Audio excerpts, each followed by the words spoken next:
This is all new for me.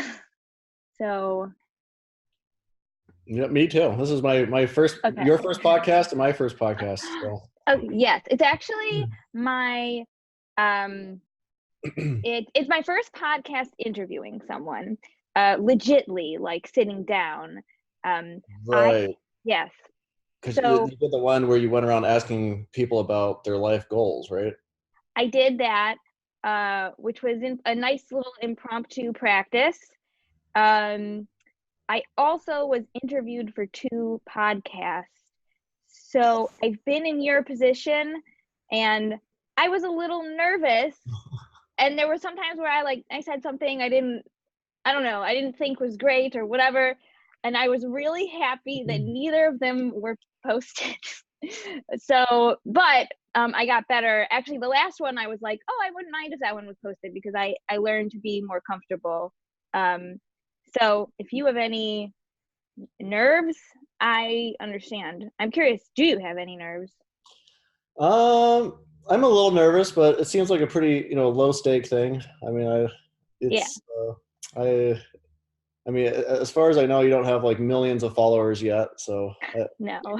even when you do post it, like if you do post it, like it'll be fine. Of course, pretty anything you put on the internet is going to be there forever. So it's definitely so yeah, I guess I have some nerves. Yeah, it depends what questions you ask. Right. Yeah, I yes, I don't have a million I don't nobody knows about this podcast also. So it could go, if we say the most horrible I don't pro genocide comments, or like, we can just delete the whole thing. So Okay, it's good. not a big deal. Well, I can delete the whole thing. That's I'm gonna right. leave your stuff in. Look Right. at what this weird guy said. Oh my gosh. Yes. Look at what he did, and follow me for more weird posts Yeah. of this guy's Unfortunately, the thing with nonsense. social media is that it really is like the most controversial things are usually the things that get like engagement. I don't know if you've noticed that, but Oh, yeah, for excuse me. sure. Yeah, I try to keep from sharing stuff like that. I I see a lot of people gain followers and movement from sharing that kind of stuff, and I think it's a real unhealthy thing to focus on. It's actually something that I feel like I had an addiction to for a while. Not that I would share stuff like that, but uh, that I would pay attention to stuff like that. Uh, just really wanted, like, an addiction, wanting to putting us other actions I need to do off to look at all this horrible stuff. And it took me like 3 years to get over that. Yeah, I can totally relate to that. Yep. I've this past year I've basically cut out like all news, like just some very maybe specific things I kind of follow now, but my life is so much better. So much less stress. So I mean, because it's like and not just news, but yeah, like on social media, like just um yeah, being very selective of like who I follow, and it's been really good. It's been hard though, because yeah, like it's literally an addiction. I think it is, or whatever that like that outrage or the dopamine or whatever happens, like when you see some something like that, it's like you want more of it. Yeah. Uh, what what um what do you look out for now when you follow someone? um well, I'm still relatively new to like software development, so I'm following people that are are sharing tips, like more senior developers. That's probably how I found you, like on Twitter. um or you just people that are sharing things, that are learning self improvement stuff. That's something I found that's very healthy for me, because then it's like that's something I can actually have control over, right? As opposed to some like huge global controversy or whatever. that I really can't affect. And it's like, so it's like so things like that are good. I've been enjoying following like different space things, technology things, basically things that like make me optimistic about the future and excited about the future. So I follow a lot of Elon Musk stuff. Like I think he's just a huge inspiration. But yeah, people that are basically positive, doing things like in the real world, not just complaining about stuff. Like those are the kind of people I look for. Yeah.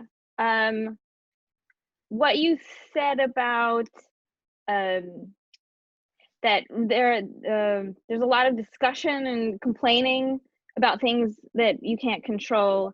That's something that I've been focusing on as well. And you can even, the same issue that you complain about, or that somebody complains about, somebody else can do something about that issue, and it's more empowering. I've almost come to like an extreme opinion that there's like almost no reason to ever complain. I love it. Yes, yes. I would love to be there. Yeah, I don't always follow that, but that's kind of where I see there's truth in that. I'm not really sure if someone were to disagree with me, if they could convince me, oh, there's some reasons where you should complain. But I'm getting to the point where it's almost like, if you can't take action on something, then what, like. Well, if you want to get, I don't know how philosophical you want to get, but one thing I've noticed, like in terms of complaining, is that it usually, like I've got like little kids, right? And kids will only complain for the most part. Like if like you have two kids like playing together, they will only complain if there is an adult in the room watching them. If it's just them, like they'll like, they might end up fighting or, whatever, trying to work something out, but they won't usually complain in that sense. So like what I've realized is complaining is an appeal to some greater authority outside yourself. It's basically what you do when you want someone else to solve the problem for you. Does that make sense? I mean, I don't know if that's like accurate or not, but that's just something I've been thinking about recently. So the very act of complaining is basically putting yourself in this like subservient, helpless position and hoping someone else like handles it. So what I would try to do and what I would rather do is like, even if I see a problem, it's like, I mean, like you said, there's like people out there that are actually trying to solve the problems. They don't really want you complaining either. I mean, they would much rather you like go like actually like present some sort of solution or some sort of like addition or some way to help them. But that's more of like a peer-to-peer thing, right? So what do you think about that? I mean, does that make sense? Yeah, that's a pretty good observation that you got from watching your kids. I think there's, when you complain, it's from a place of your dependence on something. You want something to change. You want someone else to change it. I think that's why there's a lot of complaining in politics, because you feel often it's the government's responsibility, or only the government could change this. So let's just complain about it. And I don't necessarily think that's true. I think there's a lot of things we can do that we think the government needs to take care of. My dad, for example, is super into recycling, and he recently had a I don't even know if I should. What if I don't know if I should talk about this, but nobody's are we going into dangerous territory? Well, it's okay. So the someone who, okay, his rabbi. I'm just afraid the rabbi's gonna watch this, but it's not really it's not being really bad on him. It's just like talking about a little bit of controversy. Okay, well, as long as you don't name names. Okay, yeah. So his rabbi had a whole speech over the high holidays about just complaining about what's going on in the environment and far off places, the Amazon, Fiji, or whatever. Okay. And my dad is all about, you know, just recycle, whatever else, other protocols he thinks are important, this and that. Whereas my rabbi was complaining about different people's political views and things that don't really matter, like whether someone doesn't believe or believes in climate change, whatever, things that are kind of big and philosophical. Right. And so my dad went up to him and he's like, first of all, he told the rabbi that he probably turned off some people who might politically disagree with him. And then second of all, like, let's take some steps to change the synagogue space. Let's see what kind of environmental change we can make here. So he goes and he tries to get the synagogue to change from the chemical lawn treatments Okay. Right. to something more eco-friendly. And they wouldn't do it because they were afraid of insulting the guy who takes care of the lawn. There you go. Right.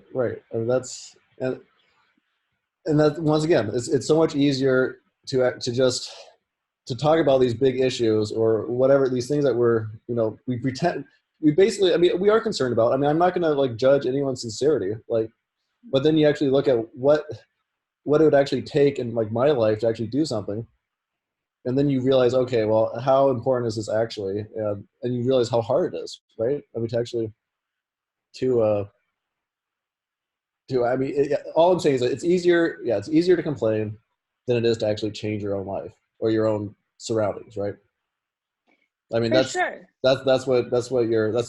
moral I got from that story. It's like, because in the real world, you have people with hurt feelings, or you have money like that. I mean, that's a huge thing, like we all act as if money's not important, but of course it's important. I mean, anyway, so yeah, I try to be as like pragmatic. I'm trying to get more pragmatic as opposed to just like philosophical or ideological. Does that make sense? I don't know. Oh, yeah, no, 100%. I think ideologies are easy. Complaining is easy. Exactly. Talking about things is easy. Yes. What was it that stopped the synagogue from taking action on their own virtues? Was their discomfort, right? Yeah. Of hurting someone's feelings, and I don't even think that on some level, I don't really even think it was just hurting the landscaper's feelings. Right. I think it was their opinion of what they themselves, the administrator, would be if they were a person to hurt someone's feelings, Right. Then there's that too. Yep. And that's why, like, when I look at the world, I see like 99% of people who have really good intentions, who really want to be good people, like just completely like at each other's throats, because it's like they just have there's competing goods, I mean, there's like one person will be advocating like one group, and the other person will be advocating like another like really good cause, and try to decide which one's more important. It's like that's where like so much conflict comes from. But it's like, in my opinion, like we're all like basically good people. I mean, or at least good in the sense of we think of ourselves as good, right? Like yeah. This is getting a little philosophical now, but yeah. No, yeah. that's fascinating. So what was like? I don't know. I hope you don't mind if I ask questions too. But oh yeah, that's there's fine. things I'm curious about too. But like when you were like you said, like for 3 years, or it took you like 3 years to kind of like let go of like following like whatever those causes or whatever you're following. Like what was the hardest part of that from your experience? Do you mean the hardest part of the addiction, or the hardest part of letting go of the addiction? Yeah, letting go of the addiction, I guess. Yeah, because I can Okay. I can identify with like the addiction, and I can definitely Yeah, I'm just curious, like from your experience, like what did you find was the hardest part to let go? Because because from the outside, it seems like what's the big deal, right? Okay. Yeah, I think so. I thought about this kind of more recently because uh, I was like, well, why do I keep defaulting back? Not that recently, so it was like a year ago, when I was in the process. But I was like, why do I keep defaulting back to just going on Facebook and going through the feeds or going or Googling things that I know are gonna upset me. I would do that. Oh my gosh. And and someone pointed out to me that it might be because I'm afraid of being bored in a way. I'd Hmm. rather have these feelings than Mm. have nothing. And I fear that I'm not going to replace the nothingness with something good. Hmm. And I think it's hard to replace the nothingness with something good. It takes work. You can't just eliminate that time. You have to replace it with productivity uh, and positive interactions with people, and that's work.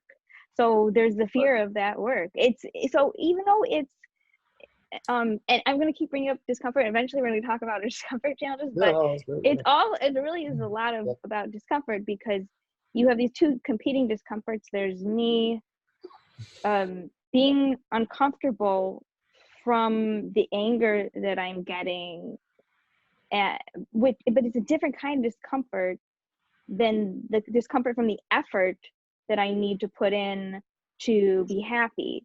Yep. This, for some reason, there's something comforting about this angry Yep. Yeah. discomfort. So weird. So weird. And I think I'm probably pretty much what you just described is pretty much any like addict or anyone that's experienced any kind of like, bad habit can probably identify with. I mean, just the easiness, like in a certain sense, it's like it's easy to go like to scroll through social media, like it's easy, like Yeah. physically, like it's literally easy. But and it's like and I've one other thing I thought about and been reading about is just dopamine addiction basically. And the fascinating thing with dopamine is that it's the strongest, like the impulse is the strongest right before you get what you want. So it's like, I mean, I don't know if you've ever Uh-huh. experienced this, like with like cravings or everything, but as soon as you like if you're craving like some like sugar or something, like as soon as you eat the donut, like the actual pleasure of eating the donut is not really that great necessarily. It's good, but it's like it's not as powerful as like the moment that you open the box and you see the donut and you're able to go grab it. Like, and that's dopamine. Like that is what. So our body like remembers like these different pleasurable experiences we have, and basically like the dopamine is the reminder that says, hey, remember that donut thing, like, or so that's where it's like it's so it's so tricky because it's like you said, like you can like actually experience like negative feelings, um like maybe like reading whatever it was you were reading, but the dopamine was still satisfied, like it was still triggered because it was maybe it was like the boredom. Do you I don't know if you've watched on YouTube the channel Vsauce. Have you Uh, like Michael, no. I think it's Michael Stevens, but he's been on there for like if you saw a picture of him you would recognize him because Okay. he's become a meme. He's but he does like a lot of like kind of sciencey kind of what if question type videos. And one of the videos he did was he basically put this guy in the room with a buzzer that if you push the button it would zap you, like it would give you an electric shock, like really painful. And but he didn't have anything else in the room, and he just told the guy to sit there. And the guy lasted like about 5 minutes before he pressed the buzzer and shocked himself. And he's like, oh, ow, ow, ow, why did I do that? And then he sat there again, and then there was like another like 10 minutes of boredom, and he looked back over at it, and he reached his hand over, and he zapped himself again. So, and that's an Yeah. extreme example, but that's an extreme example of like something that's rationally like, this is going to cause me pain. Like rationally, like you would never do that. You would never electrocute yourself. But if you're bored, it's Huh. actually, it seems better.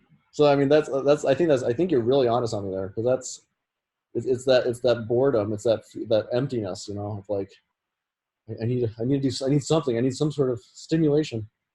So, Right. Boredom is its own kind of discomfort to master because well, yeah, there's huh? isn't that what meditation is?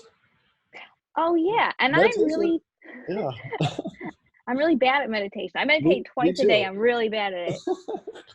Well, that's way more than most people. My gosh. I I do it. Oh, I'm good at doing it. I'm bad at it. I'm really bad. Um, my Well, what brain do is you mean all by over. bad? Like, I mean, I, how are you even like, I judging that? yeah, no, I know people are like, oh, you can't be bad at meditation. There is no bad meditation session. I just have a lot of thoughts to combat. I think maybe I'm wrong, but I feel like people who do this much meditation have gotten a faster hold of their thoughts than I have. I will, even though I'm disciplined to sit down and do the meditation, Yeah. my thoughts are not so disciplined. I often just let them go wild. And recently I'm like, oh, I was a little more disciplined about what my thoughts are doing when I started this meditation practice. And now lately I've just let myself do whatever I want in my head while I'm meditating. And I'm like, okay, I think I need to work more on what I'm actually doing in my brain and focus on that. It's become just like a quiet session for me now, you know. Right, but even like that's the thing though. Like, even just sitting there quietly, like at least in our culture, is like a skill. Like the fact that you can sit there, like, how long do you do it for? Is it like 15 minutes, 20 minutes, or longer? 17 twice a day. Yeah, 17 twice a day. 17 twice a day. Yeah. That is real. That is impressive. Um, but I mean, like one of the guys I follow on Twitter, like the way he described it is like, you know what, you go to a psychiatrist office and you pay them hundreds of dollars an hour just to listen to you. For the most part, they're just sitting there listening to you, and it's like you can do that to yourself. Like sometimes, like we just need to sit and listen. Like when do you like just the fact that you are sitting there listening to your thoughts, actually paying it, like even if like you're actually sitting there, like I mean, like once again, like to use like the analogy of children, like little toddlers or whatever, a lot of times they'll be like they'll they'll be bugging me or like wanting my attention or whatever, but then as soon as I give it to them and actually like just listen to them for like 5 minutes, they'll just run off happily and like go play, right? And I think like psychologically, I think our brains are kind of like that too, where it's like we just sometimes like we have different thoughts that just like it's like are just clamoring like listen to me, and a lot of times, like I don't know if you've ever experienced this, and I mean this is kind of cliche, but the whole idea is that when someone comes to you with a problem, sometimes they just want you to listen, and I think it's the same thing with our minds. Like I mean I've tried it a few times. Like I don't have a habit of meditating, but I've tried a few times where I have like different thoughts that, especially like different things like with like anxiety or whatever, and I'll just sit there and I'll just let myself think these thoughts for like 10 minutes or whatever, and then I find like they don't like come and bug me as much, right? I mean I don't know. I don't. I mean, so all I'm saying is that you probably. I mean, I want to be quick to. There's so many different like practices of meditation that. I mean, yeah. I don't know. I would say that you're definitely getting something out of it. But maybe not. Well, no, I think that's a good point that because recently I think I do a lot of listening to my thoughts when and I like that. And then more recently I got really busy and I cut out a lot of little space in my life when I wasn't really doing anything, to just kind of get through the day faster. And I just packed my days in. And Mm. what I realized was my brain was always focused on the thing I was doing now. Okay. And I didn't have enough time to let myself listen to my thoughts. And I think it affected me. Interesting. Like it took away some sort of like excitement in me. Mm. Right. I feel like I just became this like robot that wasn't spending time doing what a human does, which is thinking, you know? Right. Right. So, so there probably is something about that that is good. And I didn't really think about that until now that, and they say like in meditation, like you don't necessarily have to not think. I really didn't believe that, but maybe there's like, it makes sense in a way. But we how did we get, oh, but it is on the topic of boredom. Oh, right. Mm. um Maybe you do need to find some of that space because you're it could be an addiction to just constantly having stuff going through your brain.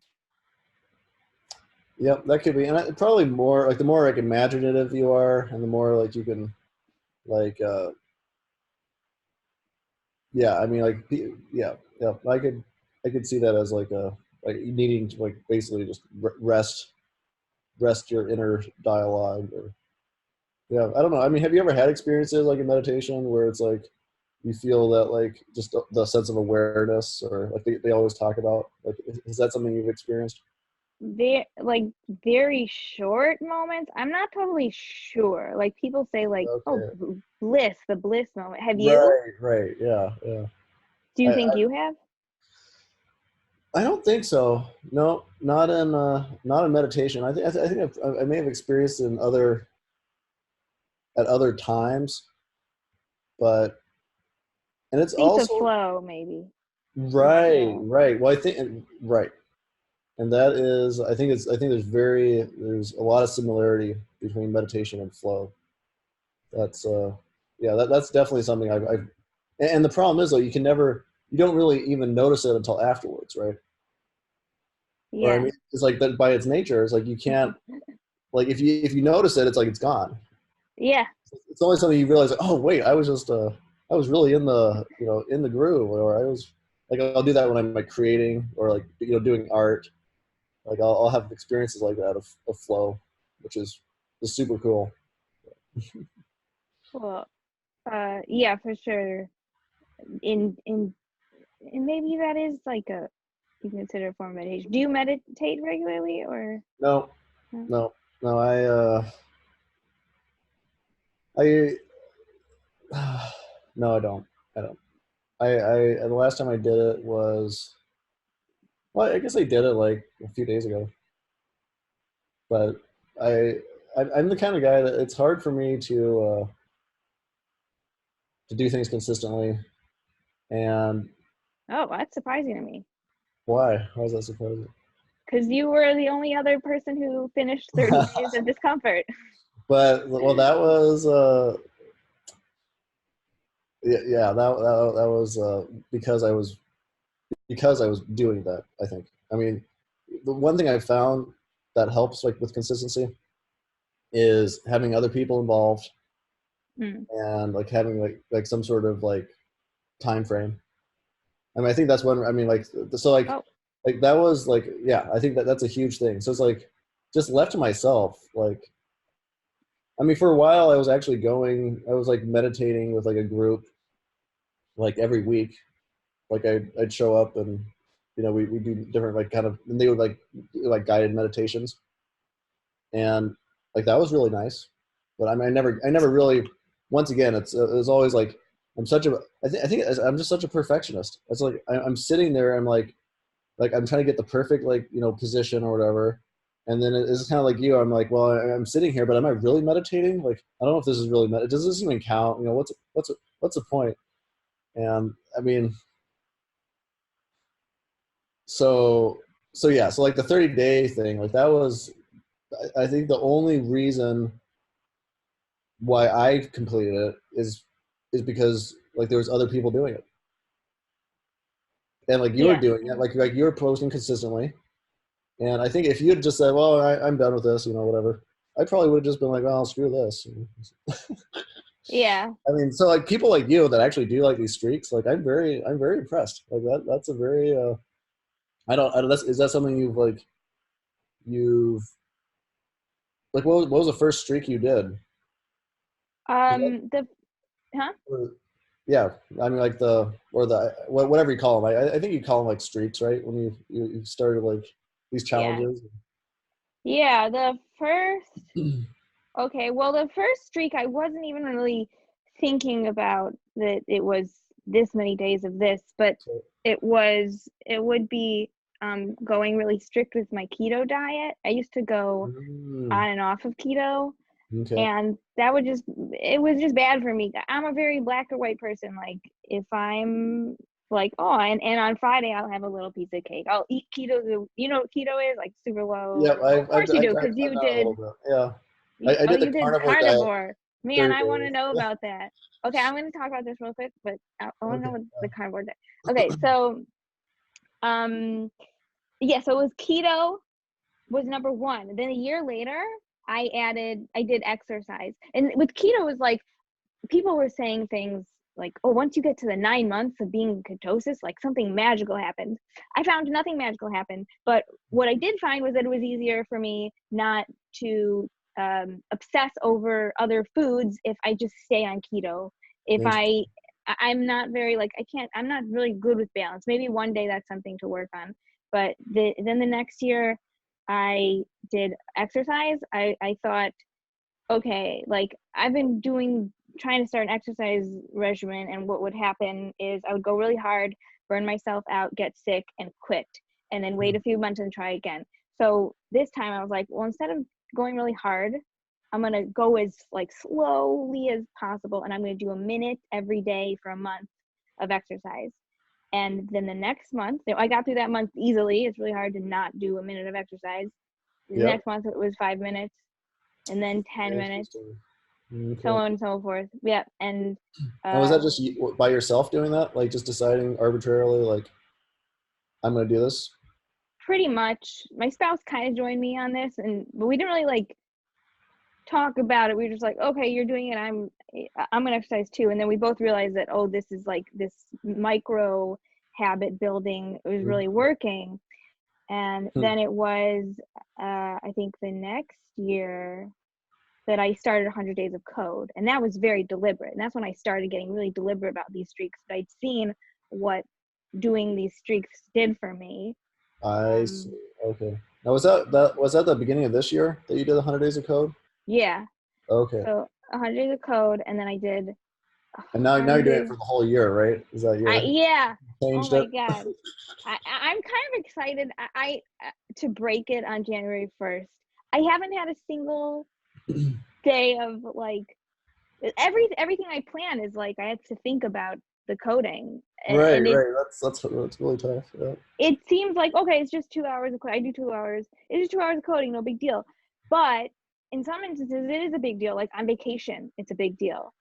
Your family wants to do something during the day. You're like, I gotta code. Like it's awkward. Like you gotta tell people no a lot. That's Yeah. really hard. Like being assertive is very hard. But I'm um, really committed to doing this at least until the end of the year. And on top of that, I added a bunch of other things I'm committed to doing until the end of the year, which I might all break some of, not the health stuff, uh, on January 1st. That's 100 days of math, which turned into whatever, how many days of math now. Meditation started this way. What's Okay. some other ones? And now I'm doing blogging and discomfort at the same time, 100 days of both. Um, and yeah, is there anything? Oh, caffeine, but that I'm not, none of the health stuff am I going to cheat on because that's like, um, that keeps me going. Like I need that, Yeah. and I haven't cheated on anything so far. I haven't taken a day off or anything, but I'm gonna reassess coming up soon when I finish some of these streaks. Hmm. Um, I might want to replace them. I want to get rid of them, just because like I need to not be so addicted to the streak part, like, oh, how many days can I get to? Like, well, what if I want to stop? That's Like, right. what if meditation's not helping me? Like, then I'm not just going to keep the streak to show people my streak. Like, I have to get over that. Addiction to the streak is a problem too, right? That's something I'm Yeah, thinking about now. But yeah. I'm Well, I mean, curious. Yeah. Oh, yeah, sorry. oh no, it seems like the streak it's like a tool, right?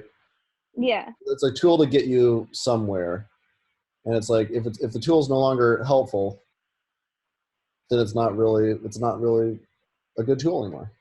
I mean, it's like I mean that's the way I see like like streaks like that. Unless it is something like health related that is actually continuing to give to you. Yeah. There's really no reason that I can find not to exercise any day for me, because that could even be like, oh, just if I'm in a really crazy day, which I haven't had anything like this whole year, but I and only thing I could do is a few jumping jacks. Like that counts too. There's no reason to not get up and walk, not get some form of exercise. And Okay, okay. yeah, and I feel it if I don't. So that one I don't think I ever need to break, unless I go into a coma, some crazy situation, where I actually can't move. But that one I don't think there'll ever be a time to break. The keto thing I would reassess if I find a different diet better, or if I Right. find I can balance it. I don't know. But right now, that would be too hard to balance at this point for me. And the caffeine ruins me, so I'm never gonna cheat on that one again. Well, maybe we'll see. I don't know. That like, oh yeah, caffeine messed me up, and I get addicted to it, and Oh yeah, it's not good. I've pretty much cut out. I don't drink coffee anymore. I don't. Well, the thing I found with caffeine is that it just makes me. It just I just end up like sitting at my computer it raises my anxiety, and then I end up like not even being productive usually because I'm just like sitting there like yeah, it's just terrible. It's not even because I always thought like, okay, I have to have caffeine because if I'm going to be like productive or whatever, and for like actual kind of creative work I'm doing, it's not helpful. Like it's not like whatever. Yeah, It's not even helpful. So it's like I can't even. I mean, so I cut it out. no, But I what think were you saying? caffeine. You said you were curious about something. What Oh was that? yeah. Well, first of all, I think caffeine is a lie. It's I a think oh really? I think It's it's a lie. I think it's just like getting people, because what if you just sleep enough, you don't need it. Like everyone's just addicted to it, and it tastes good. But it's a yeah, drug. no, It's a drug. it's It's literally a straight up it's drug. a legal drug. I mean, Yeah. Um, I'm curious about a few things. Oh my God, I don't know if we'll get to them all. Okay. Well, uh, since we were talking about keto, I'm just curious if you could talk about your carnivore diet for a little bit. sure. So yeah, that was kind of started. I mean, I tried the keto diet last year, and I made it about 2 weeks, and until I felt like I was like dying, like literally. Like I was in the middle of a coding boot camp. It was like towards the last month, and like one day I showed up at class, and they were talking about React and Redux, which is just a super complicated JavaScript thing, and my like I was sitting there like feeling like I was gonna die, and I actually ended up leaving the class and just like for like a couple hours, and it was terrible. And I don't know, like looking back, like I don't know if I was in a super stressful point in my life. I don't know if I was even doing it right. I was probably eating like not enough fat. Like one day, like I was sitting there, I was like living by myself, like going to this coding boot camp, and I realized I was like, oh my gosh, like I just eaten like 2 pounds of shrimp. Like I'd gone to the grocery store, I was like, what's something really easy that I can eat? Like, oh, shrimp. So I ate like all this shrimp that had, no fat, all protein. And then my like the next day I was researching, and I was probably just going through like keto flu, but my I was realizing, oh, I'm not eating enough fat probably. So I just made bacon, and I had like all this like grease in the pan. So I just drank the grease like out of the pan. Like I was like chug, chug, chug, chug, and then like 5 minutes later I threw up. So that was Uh, not the best experiment. Hello. But then a few months ago, I was like, okay, I was still having like these kind of chronic health problems that I really, I, I suspect are tied to my diet. I mean, it's so hard to know, but I suspect they were tied to my diet. And I was like, okay, I'm gonna go basically on an elimination diet, right? Like I'm just gonna go down to like just meat, and then maybe introduce things back and see if I'm allergic to things. I mean, I have friends that have actually like gone to a doctor and done this, but I didn't want. I was just gonna do it myself. Who needs doctors when you have Google, right? That's how I feel. um, which it's a blessing and a curse. Uh, so, anyways, so I went just cold turkey, no, nothing except I was eating like hamburgers. Bought a bunch of steaks, chicken, and I did it consistently for 30 days. I mean, one time I went to this like really fancy meetup thing at an oyster bar, and they had like all these like oysters and like lobster and caviar, and so I was like, well, caviar is fish eggs, right? Well, that's probably okay. So I probably I don't know what's in caviar. Do you know what's in caviar? It's fish eggs, yeah. I It, mean, I actually I don't know if I know well, that. well, that's what I'm saying. Like, I mean, I think, is it pure fish eggs? So, anyways, yeah. So I pretty much brought all my meals, to work. I was just, but the thing is, like, I didn't. The worst part. Oh my gosh, there was a part like about 20 days in, I think 15, 20 days in, where I felt like I felt terrible. Like my, I well, it was. I think what happened is like I started off by like using like a lot of salt because a lot of people say, well, you still need different minerals and stuff, right? So I was putting like, a lot of salt on my steaks, and it tasted really good. I loved it. But then I was like kind of experiencing some side effects. So then I was reading about like how salt can actually like do all these terrible things to you. And I was like, oh crap, oh no. So then I stopped eating salt, and like the next day, like I felt it was yeah, I felt like I was like dying basically, or I just felt like super low energy, just like I felt terrible. And then I felt like that for a couple days. Then I reintroduced the salt, and then I felt better again. So that was a little weird. But basically, what I was hoping for was like by cutting out like the junk I was eating, I would experience like a really dramatic change, like in the different symptoms I was looking at. Like one of them was just like kind of like just brain fog and tiredness, and but I never really experienced much of a difference. Like pretty much like the Okay. only like things that seemed to happen were negative. Like because like I mean part of it. I mean I know like there's like the whole like kind of adjustment phase with keto. Um, that I think I went through. I think I was consistent enough, long enough that I probably went through it. Um, but so it was disappointing. Like I was really hoping like it would just be this magic cure, right? That I'd be like, oh, okay, like from now on, I'm gonna eat meat for the rest of my life, which I'd be okay with. But it was, yeah. I don't know. I mean, I don't. I mean, I'm glad I did it. Just in case, like it was like something like that. But I didn't. There weren't enough good effects to like keep it going, and or even to like do the kind of A/B testing that I wanted to do with like bringing in different foods. So yeah, I don't know. Does that sound like other stories you've heard, or like I mean, do most people have like some sort of huge Oh, with opinion? carnivore, I feel Or like, yeah, go or ahead.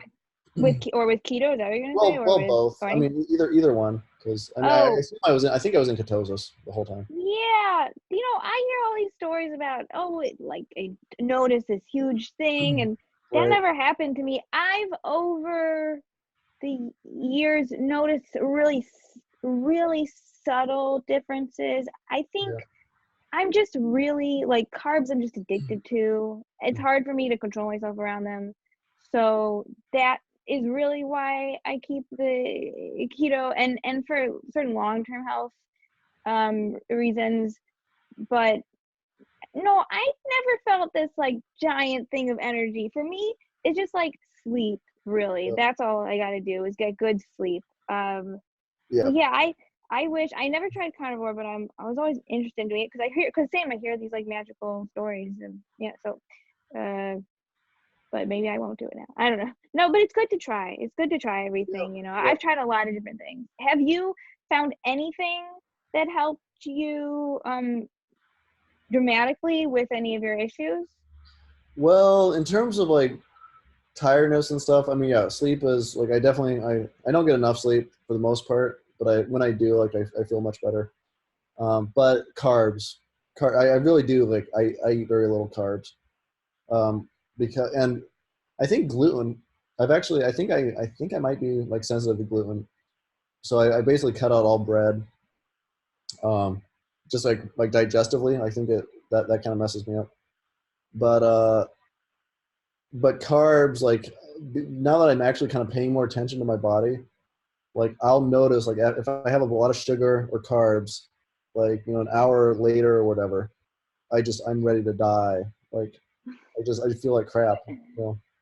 So that's been really helpful. So I eat a lot of Yeah. meat now. I eat fruit, um, nuts.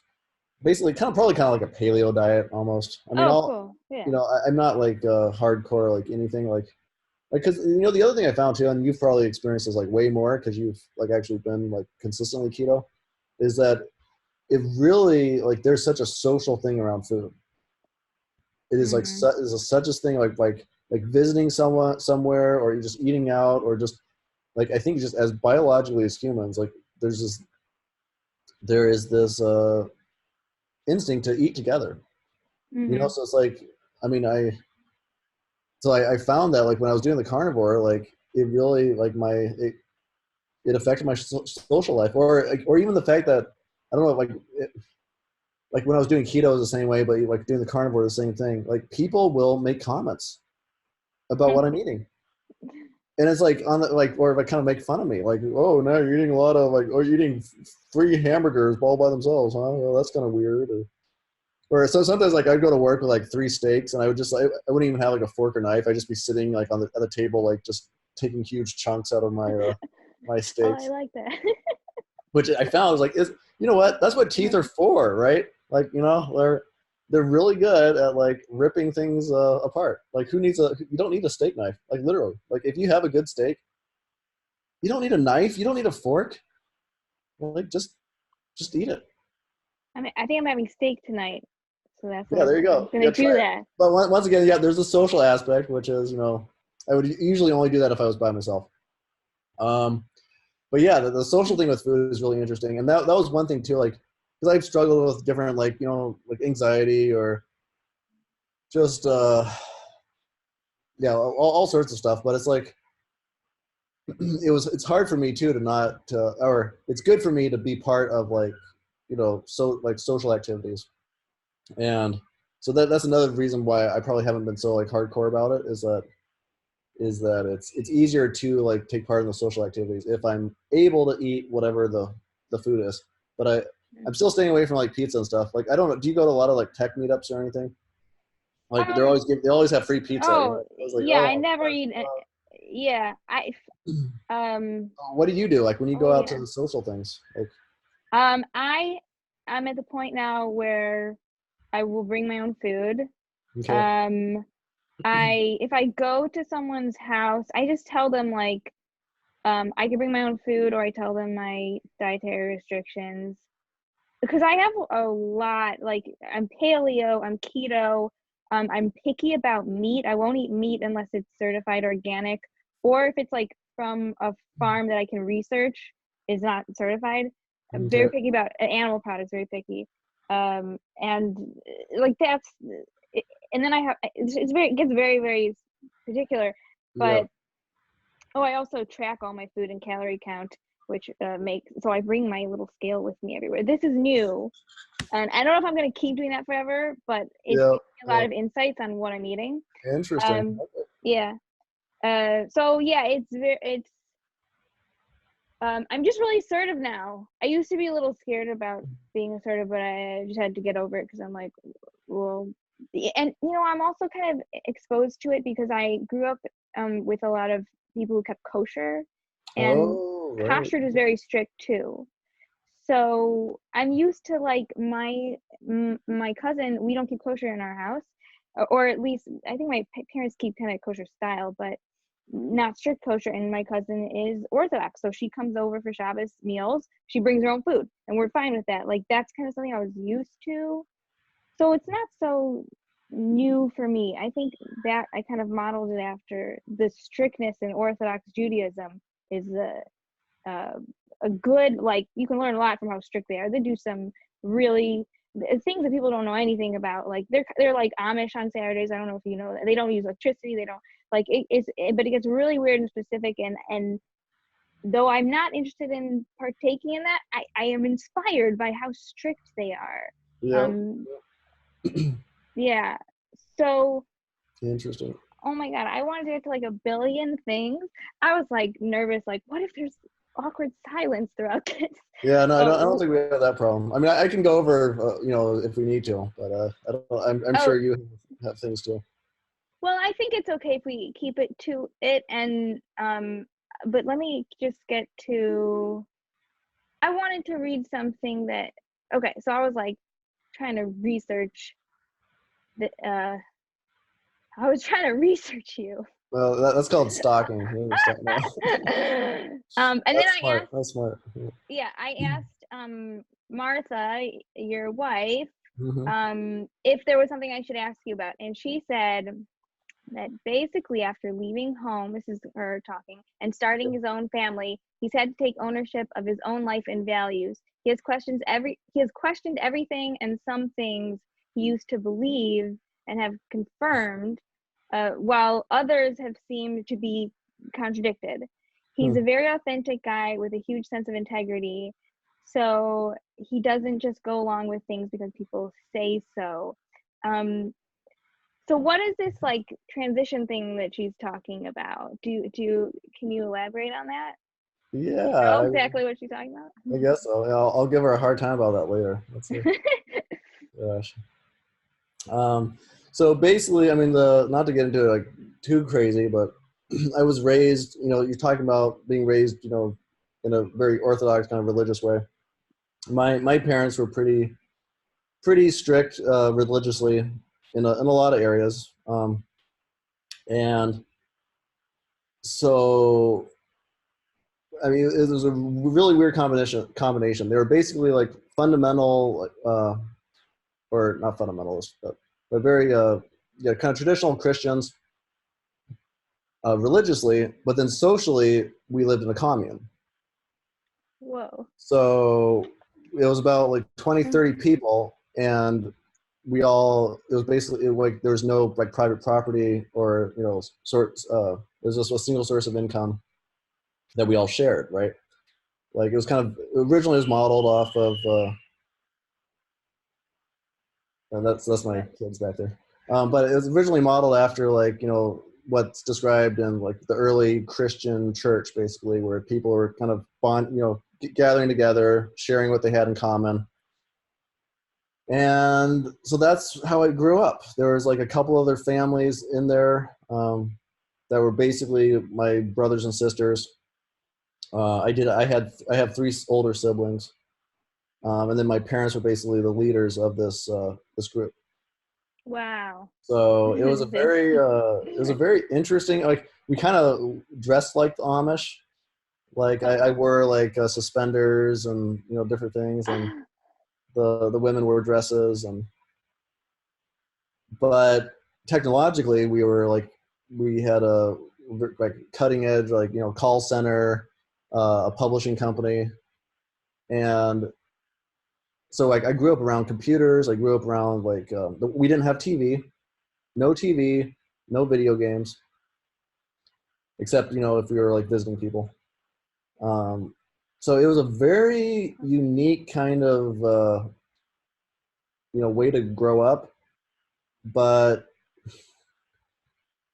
it was also there's definitely like very strong kind of guardrails, you could say, about like what areas were acceptable to look into. I don't know if that makes sense, but just like ideologically or whatever, like that was like kind of the religious, like pretty much any religious group will have that characteristic, right? Where it's like this is the way we live. This is the truth, right?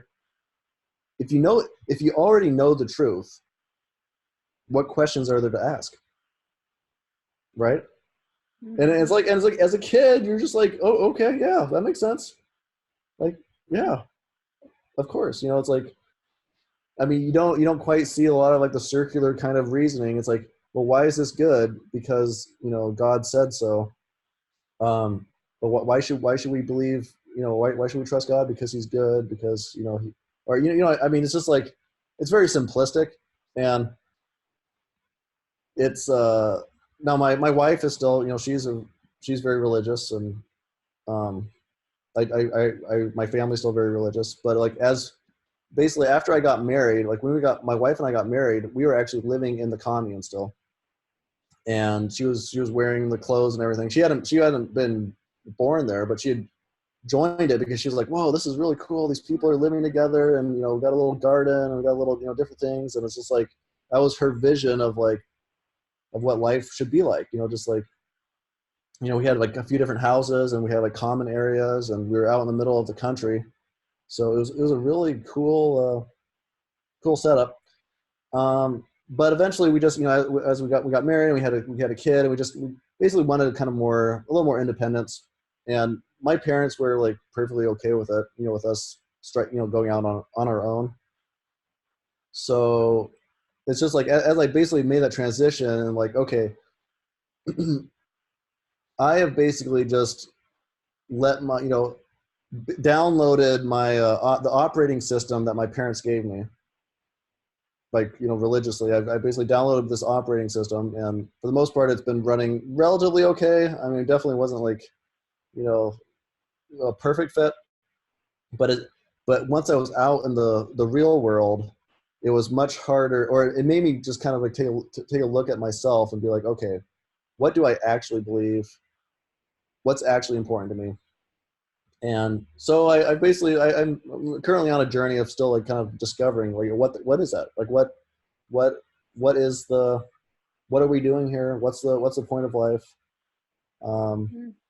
it's it's scary. It's a very scary scary place to be when you basically realize that the confidence you had as a kid that your parents had it figured out isn't necessarily grounded on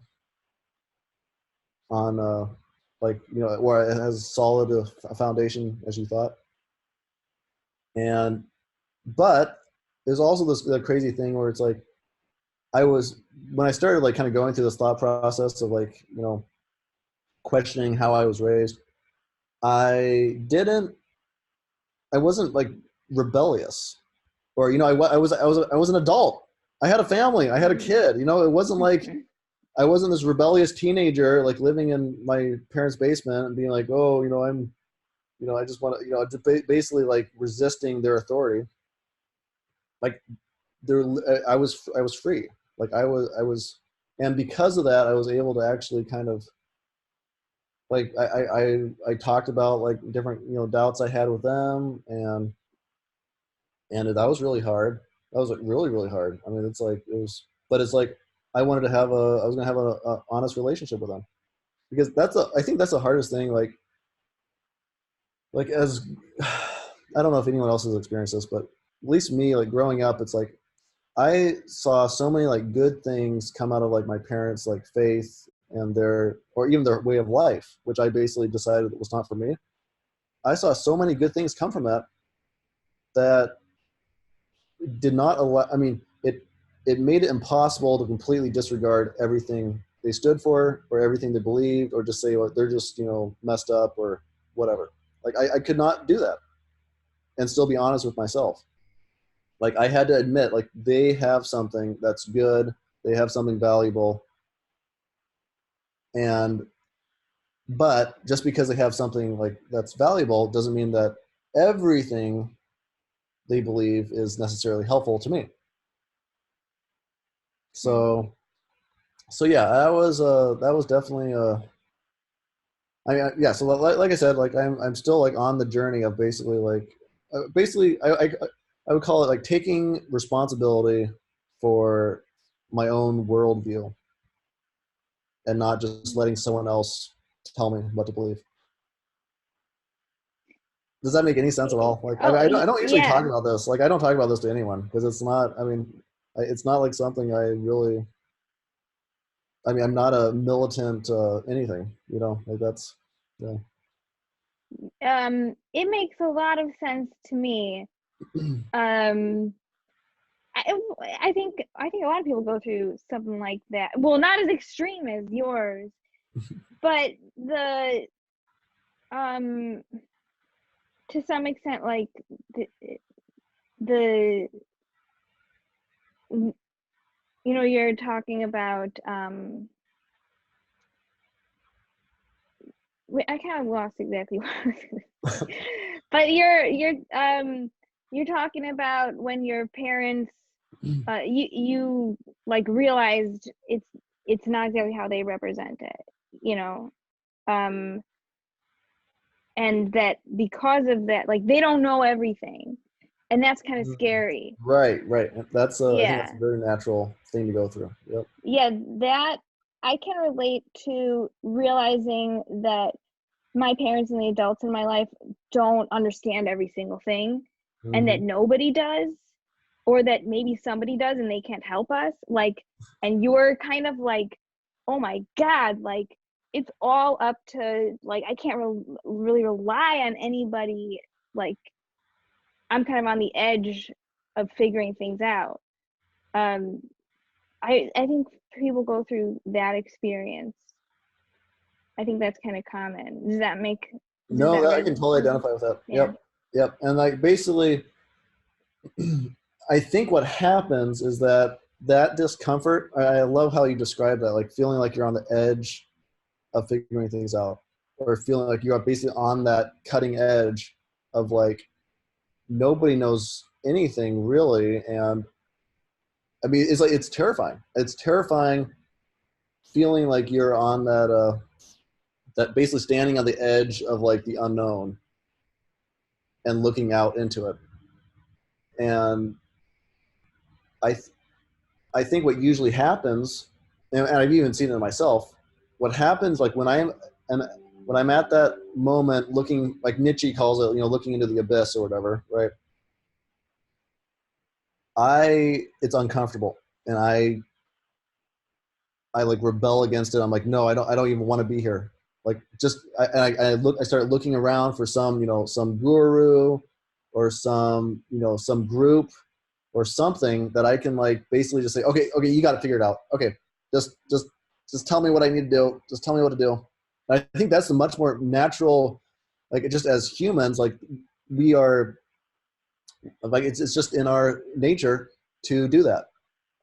Like so that's why most people, like when they, if they're raised like in a religious household or whatever it is, like maybe it's you know I mean it's not even just religious, it's ideological, like some sort of ideological household that's very strict.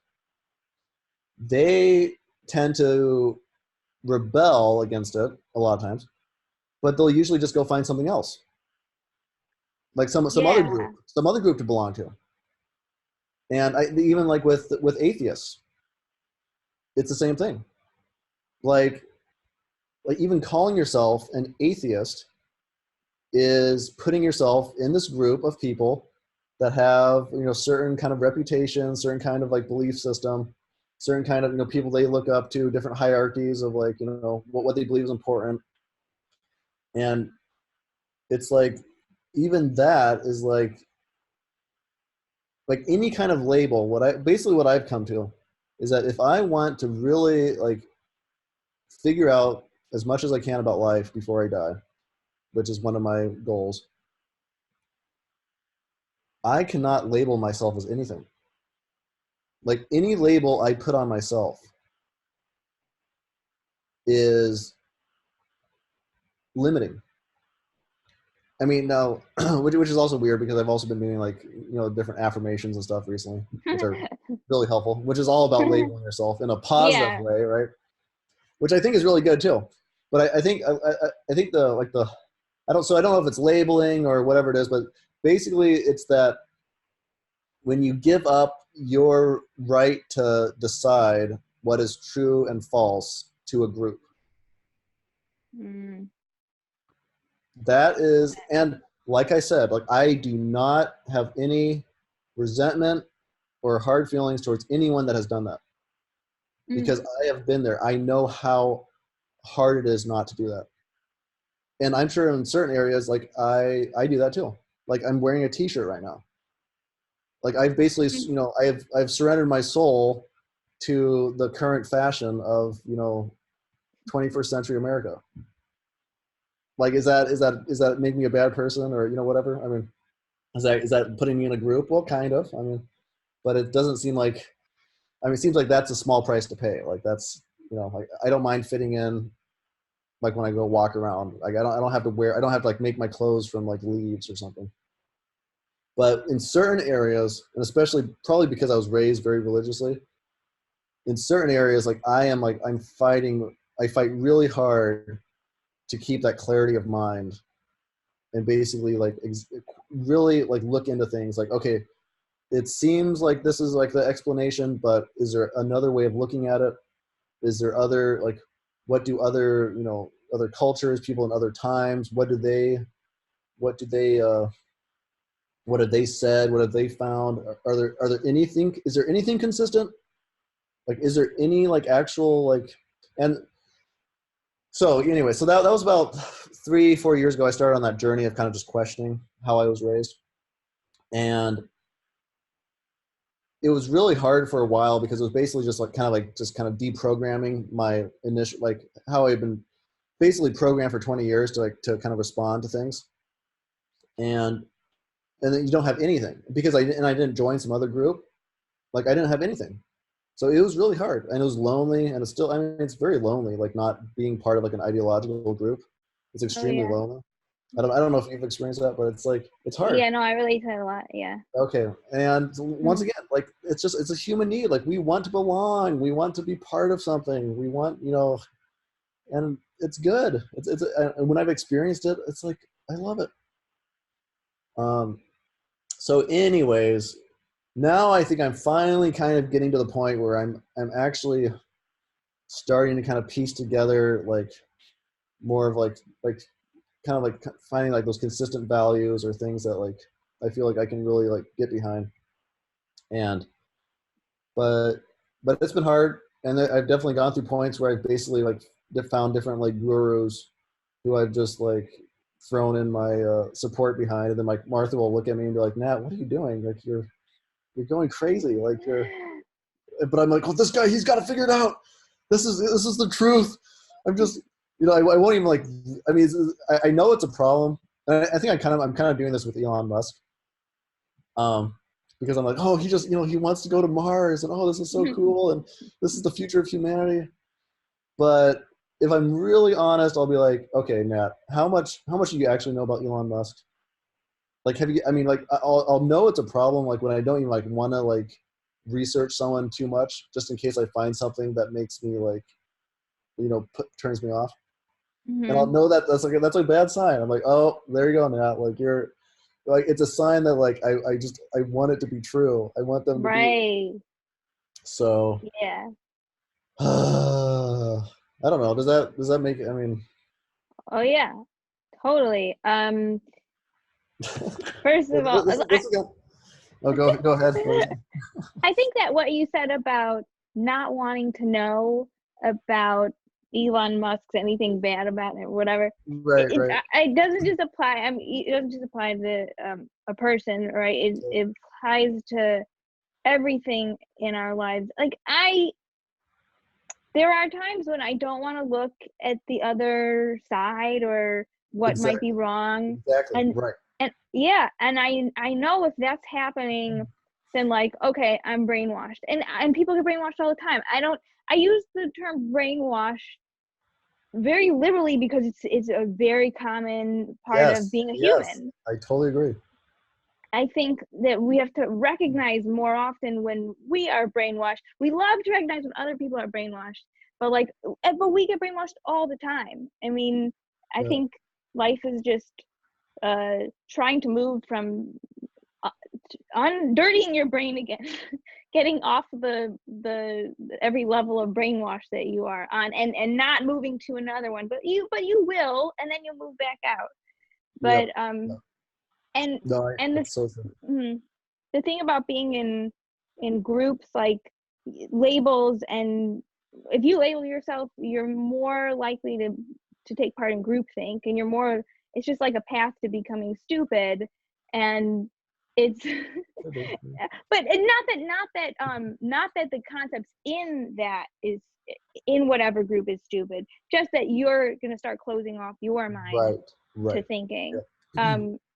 There's a lot of groups I agree with, but I don't like how they deal with questions that are difficult. And I would say that's stupid, not in a judgmental way, but like we all get there. We all get to that point where we can trick ourselves to becoming stupid, and it's an ongoing process of Yep. But I think it goes back to like what we were saying about boredom or different things. It's like it's easy. yeah, It's it's easy. easy. It's easy to Yeah, be stupid. yeah, it's hard to ask questions that make us uncomfortable because it might prove that we're wrong.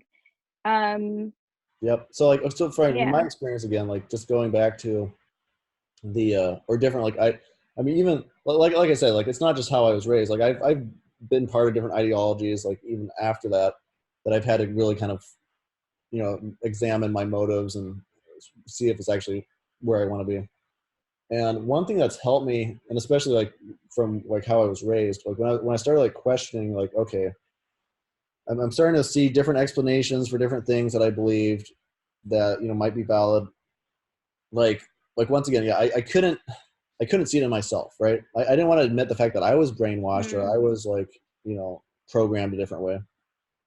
But what I did is I was reading different accounts from people who had been in like other ideologies, like completely different than mine. Okay.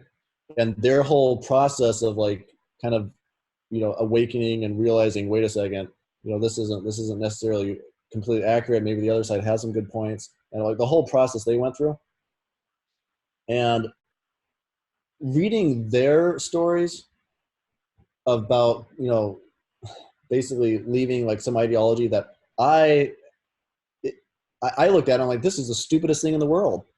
Like, this is like, I mean, this is so, like, what the heck? Oh, they believe that? Oh my gosh. Oh, that is so stupid. Like, how could anyone ever believe that? But then I read their stories and I'm like, they are literally saying what is going on in my mind. yeah, How they felt about their group or their ideology is exactly how I feel about mine. mm, And so that was like it's like I couldn't see it in myself until I saw it in someone else who I didn't agree with. And so that was really fascinating. Um, as basically just a way of like overcoming my own like confirmation bias or whatever that that thing that just yeah. wanted me to be like, nah, just don't question things. Just it's so much it's so much more comfortable. Just stay here. Just stay here. And so yeah, that was really interesting. One big advantage though, and that I would say is like that's come from that whole thing is I mean, number one, like more ownership. Like the things I believe now, like I actually I actually like feel like they're my own beliefs. Like I'm not just living someone else's life. So that's been really helpful. Um, but even just admitting the fact that like okay, what I believe now is probably mostly wrong. Like that's why I sent or I tweeted that Yeah. the other day. Like everything I believe is wrong. Like I can't even say Oh, that with a straight interesting. face. I cannot say it with a straight face because there's a part of me that is just screaming no, Right? no, Yeah. no. 90% of what you believe Yeah. is right. 90%. I mean, at least 90%. Maybe Right. 10% is wrong, but it's like no, everything I believe is wrong. Mm. Like that is like probably the most like honest place any human can be. Mm. But then you can't live there, right? you can't live there with just nothing. Like one thing that like any kind of like religion or ideology gives you is it gives you basically a blueprint to live your life. Like Yeah. it gives you a focus, or maybe you've experienced that with like your streaks. Like it gives Oh you yeah. like by signing up to something like this, it gives you that like when you don't feel like doing something or you don't you know, it gives you that kind of that those guardrails that directs you towards a goal that you want to achieve. And I think that that's super important. So it's like you know like I said, I've been doing like different like positive affirmations. I've basically like any of this or like the 30 days of discomfort was the same thing. Like I was like this is going to direct me in that towards the kind of person that I want to be like, or the kind of person that can do the things that I want to do. And even if it's wrong or not true, like you know the affirmations like I'll say like I'm a happy person. And you know, part of my psyche is like, no, that's not true. You're not, you know, sometimes you're just, you know, depressed and, you know, angry like 5 minutes ago. You can't say that I'm a happy person. That's not true. And I'm like, I don't care if it's true. Like, I don't even care if it's true on that level because I'm a huge believer in, like, when you talk about brainwashing, like, I like to use, I mean, that's kind of a negative connotation. And like most people don't want to admit that they're brainwashed. But I like the analogy of like computer programming, Mm. where it's like we have these programs that are given to us by our parents, by movies we watch, by peers, and we run these programs in our mind, like subconsciously. Like we're not even aware of them. Like they're running it subconsciously, and they're for the most part they're affecting a lot of our actions. I mean, we have a program that tells us that like what is getting hungry? Getting hungry has nothing to do with your stomach. Like that is literally just your brain.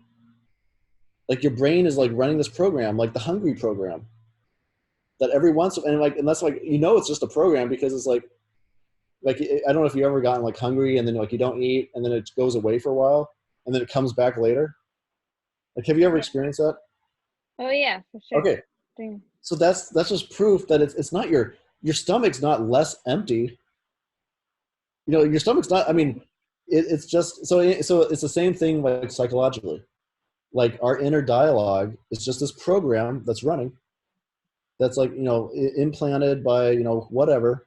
And so it's like basically by taking like just admitting that being like okay, like I'm going to run on whatever programs are you know in my brain, like by doing things like affirmations, by forming habits, you are Oh literally yeah. reprogramming yourself. Oh yeah. Like that's what you're Sounds doing. good. Like I mean Yeah. that's why I like the micro habit thing. Like that's so genius. Like it's like you're actually programming yourself like saying this is normal, this is okay. And so yeah, so like when I say like I'm happy or I am a confident person, I am a successful person, like it is starting to like so now like when I'm taking a shower or something, like my inner dialogue, like some like one of those affirmations will just pop into my mind. And Mm. it's crazy because it works. Like my like it has a physical emotional effect. It really does. Like if you like deep down you believe like you are a happy person with a you know you're gonna have a good life or you're gonna have a good day or today's gonna be amazing. Like you feel better, you're more optimistic. I mean it's like a self-fulfilling prophecy, right? Like Yeah. I all the reason I know it's true is because I have done the negative side. Like I have done the negative self-talk for years and I have seen it play out where it actually it fulfills exactly what I fear the most. Mm. So yeah. Anyways, I forget what we were talking about, but Oh, I don't know. I don't even know. Um, but You made me want to connect what you were saying to something, and now I've forgotten what it is. Oh But no. Well, to do you another, want to talk about the 30-day thing at all, or the? I do. What I thought that's what the only thing you're going to be Oh talking about. no. Oh Well, my gosh. not like really. I was like, oh, I think like we'll talk about all these other things in terms of the 30 days of just, but it doesn't really matter. This is all an experiment for me. That's right. Um, how much time do you have? I'm doing just fine. I'm fine. Okay, cool. So, um, I wanted to know what your motivation for joining the 30 Days of Discomfort. In case someone actually listens to this, so I'm gonna say what 30 Days of Discomfort is. About 2 months-ish ago, I tweeted that I was gonna do something uncomfortable every day for 30 days to get me out of my comfort zone, find a lot of growth and so forth. And I invited people to join me on Twitter, and Nat joined me, and some other people did. Nat was one of the only ones that finished, and he did a lot of really cool challenges, from blindfolding himself for 24 hours to see what it's like to be blind, um, going and test driving an $80,000 car with no actual intention to purchase it, going to the gym in your workout clothes, which inspired me to go to the gym in a gown, and skydiving and a bunch of other things, and less extreme ones, which I think are just as important, like walking around in your pajamas, Oh, you know. right. So yeah, what was your thought process for when you saw that? What made you want to join? What are you trying to accomplish? And was this something you kind of were already thinking about doing something similar to? Okay, yeah. I mean, That was that too many questions at once, but yeah, just that was a lot of questions, answer whatever you want. but I'll tie it all together. It Okay. was I had thought about doing something like that. I mean, not as like a streak, but basically, I'm a big believer in like systems and like like I said, like reprogramming your brain. So Yeah. like one thing, like I am a huge introvert. I am like one of the like, I used to be super shy, like so painfully awkwardly shy, like as a teenager and even later. That yeah, just super paranoid about what other people thought of me when I wasn't with my family or friends, and like obsessed, like yeah, how I looked, what I was doing. Um, so like I've made it a habit of basically like, because I've seen the good things that have come from getting out of my comfort zone. Like if I'm at a conference, like I'll ask a question. Like I'll be sitting there, whenever they finish the talk, and they're always like, "Anyone have any questions?" And everyone just sits there awkwardly. Like I make it a point, like almost like every talk I go to, like I don't always ask a question, but I always think of one, and then like I'll usually ask it because I know they actually they appreciate like feedback and interaction.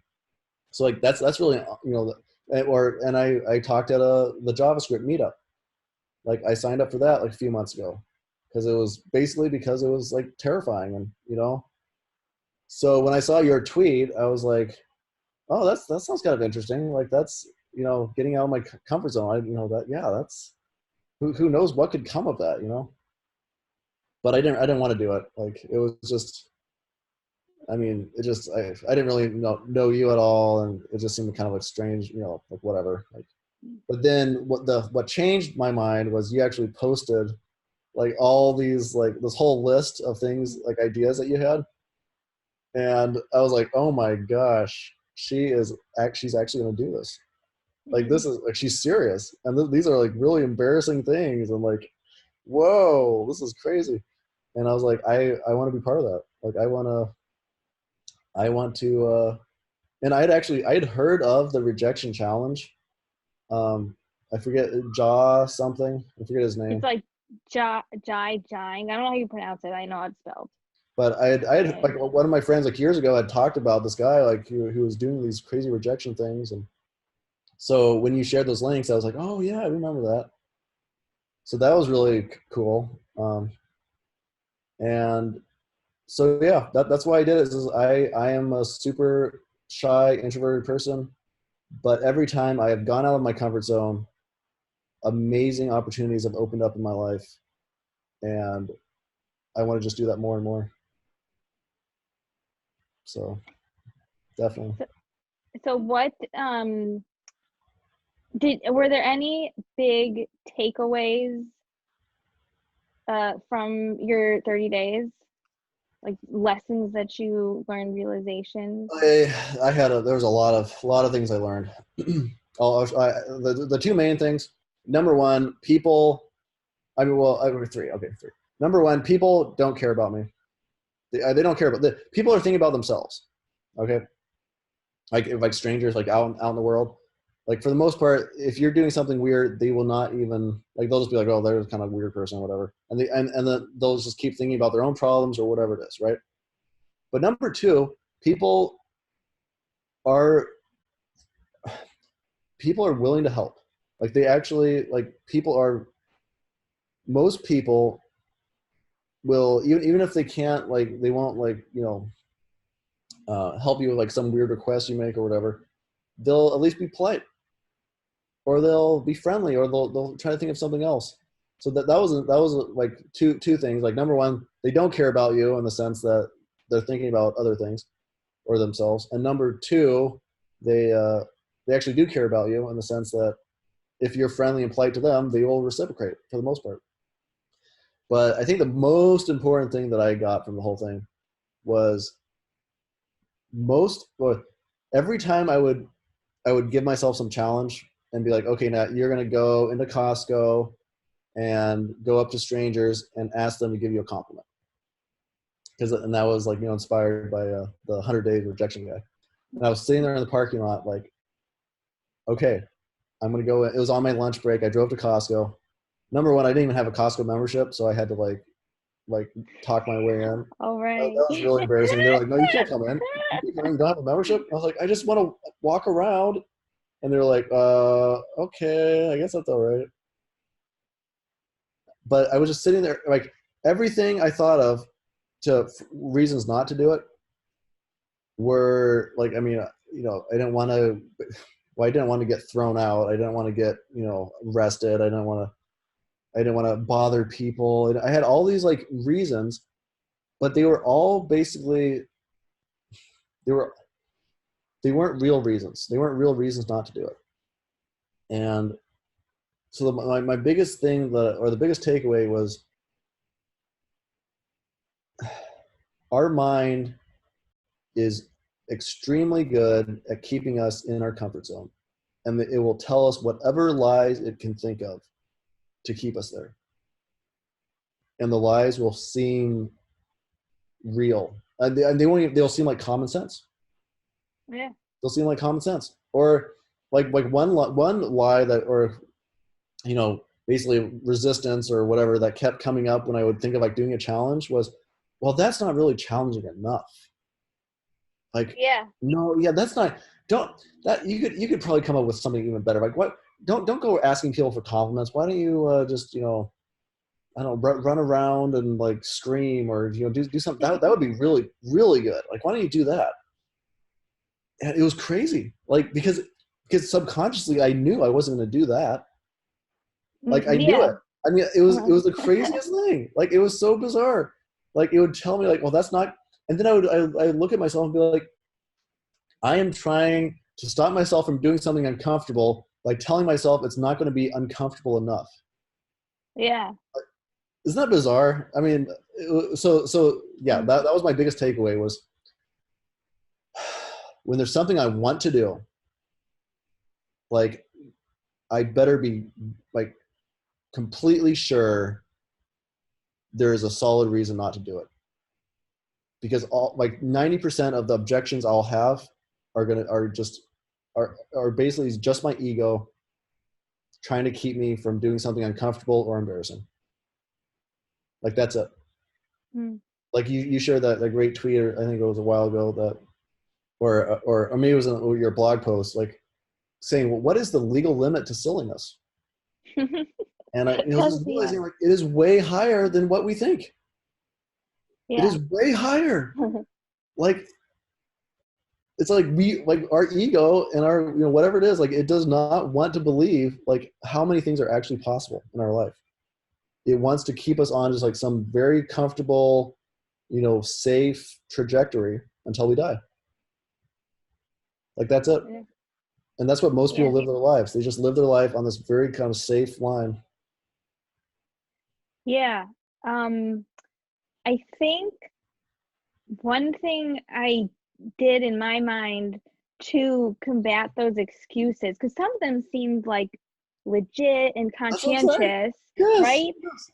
Yes. But it was like I had to tell myself, okay, it's like, oh, so maybe if an excuse was you might like hurt someone's feelings, that sounds right, Now, But right. Aren't you a good person? You don't want yeah, to hurt people's feelings. right. Or like with the landscaper at the synagogue, right? You Exactly. don't want to hurt the person's feelings. Like, Exactly. so I thought, well, one thing I would do was give my permission to fail in aspects like that, like to be bad, to like it's okay to be evil for a moment to learn if you shouldn't do that. How can we learn what's okay or not okay if we don't try it? Oh my gosh. That's so, I mean, that is taking me like 25 years to agree with you. How Like, literally. can I ask Like, how what? old you are? I'm 29. I just turned 29. Oh, I'm 28. Oh, there you go. Are you a 2009 high school graduate? I don't even know if it's like that in the commune. I don't know. Yeah, no, we were homeschooled. Yeah, Oh, no, homeschooled. no, But no public school, bad. No public school. okay, yeah, no, a lot of people would agree with you, and Yeah, they went to public school. yeah. That's actually, I think more and more that's actually becoming accepted. Well, But yeah, yeah, what you just said, that key hmm phrase, it's okay to do something evil to see if it really is. yeah, That is something like even as you're saying that, I still have things inside me that are just saying, that is totally not true. right, I mean, that is like, but it's so key. It is, and I think yeah, it's so important. It's so important to be able to just risk that. So were you able to do it then? Like, did that help? Like, actually, like, um, take or do the challenge, or like, what did you find? Like, yeah, did you ever regret uh, it? Did you ever regret doing a challenge? in sometimes immediately I would feel bad, or in a short term I would feel bad, but I knew that I would get over it. The hardest challenge, uh, for me was the paper scissors rock challenge because of the lady and the gentleman couple that like, oh my god, I felt so much like anti-humanity from them, like as like they just did not trust me. Oh, I was so, their so hard. enemy, Yep, yep. and I that has kind of um that kind of put me in a funk a little bit, and it kind of put a bad taste in my mouth for some of the rejection challenges, in a way that I wouldn't agree with. I don't think it's a good thing to have a bad taste because you have a bad experience, but I pushed off asking a stranger for $100 for the longest time. I just did Did you it do it? yesterday. That, Yesterday. that, that was my first challenge. That was my first. Yeah, well, so I was really nervous to do rejection challenges to strangers who were not in customer service after for a Oh, while. okay. It's really safe to ask someone who works somewhere. Right, right. There is Um, that kind of expectation of like they being have to asked. be okay, Yeah. and they have to be nice to you. You know, Right, right. um, they're paid to be nice to you. But I was like, oh my god, every interaction I've had, there was the lady who called me a bitch when I asked her how her pizza was, Yeah, that was a and crazy story. Oh my gosh, that was I so just crazy. yeah, I just kept getting like involved in situations where I really was confronting like the worst interactions with people where that one though I turned around. Then there was recently a guy who yelled at me for making like a driving error. And this is what I'm talking like I did make a driving error. I don't think Was I that part of your yell. challenge? Was that? No, I used it as a challenge though to let him confront me. I opened the window. He rolled down his Oh, window, came up to me. My friend said, "Don't open the window." Of oh my. course I'm gonna open the window. Oh, oh, I'm gonna oh get yelled at no. today. Oh, I what? let him yell at me, and I agreed with Wow. everything he said. I said, "You're Wow. 100% right. I'm so Wow. sorry. 100% right." And he and man, I'm going on. There's a lot of things I learned from all these, and my brain just keeps jumping to the next thing. But that made me realize that when you agree with someone who wants to disagree with you, because he wanted an altercation, you could Yep. tell Yep. they have nothing else to do, so they tell you to be quiet. That happened 3 times throughout my challenge when I agreed with someone and they told me to be quiet because Because you were they agreeing with them? because it was uncomfortable for them that I agreed with them, or that I was being Wow. polite and I was curious where they were coming from, something like that. Being agreeable is Yep. uncomfortable for people Yep. because it forces you to stop yelling and you have to actually have a conversation. Yep. Man, I went off on a tangent. What was the original Uh, thing that uh, um the mind well, games, like, yeah, mind games, right? That's reasons not to do something. The yep. question was, um, letting myself be evil. Okay, so I had to for the asking for $100. I was like, my God, if someone reacted this terrible way to me asking to play paper scissors rock, I can't even imagine what's going to happen when I ask someone for their precious $100. Okay. I was like, I was so scared. Yeah. And it was a piece of cake. It was nothing. They smiled, but I had to be like, okay, like it's okay to put someone in that position, because I can't go around predicting that everybody's going to react some sort of way that especially isn't really justified. Um, you know, and stopping myself from doing something because I think I'm going to hurt someone, because I'll just never do anything. I don't know. It's still something I'm working on. Um, and I think we have to be that way with other people too, especially about opinions. We get so mad if someone asks a question. That's we were talking about when you question your ideologies, because it's like it looks like they're about to change over sides if someone questions an ideology. And if they change over sides, like it's the worst thing. They can't, but even if the side that they're changing over is the most evil thing in the world, I would not have a problem intellectually. Maybe emotionally I would, or the human side of me would. I hope not, though. I would not have a problem intellectually with someone experimenting with something that's really bad, as long as no one gets like terribly hurt, so they can really understand if it's bad or if it's not bad. Like we make these fences that get us into trouble, and we make excuses for why it's good to stay in those fences. And I think whenever you come up with an excuse that goes against a principle, like you have to look and see, like that excuse is questionable, like, or making exceptions to the rule for yourself. Well, you know, that group that you're reading about, the groups that are brainwashed, oh, that group's brainwashed and they're doing things similar to me, but it's an exception that I'm doing it because this is a different situation. But is it really? Those exceptions are, I try to watch out for those, because people are always making exceptions. I see them doing it, and I can do it too. So anything, an exception, this coming up with reasons not to do something, it's something that should, pop up your brain.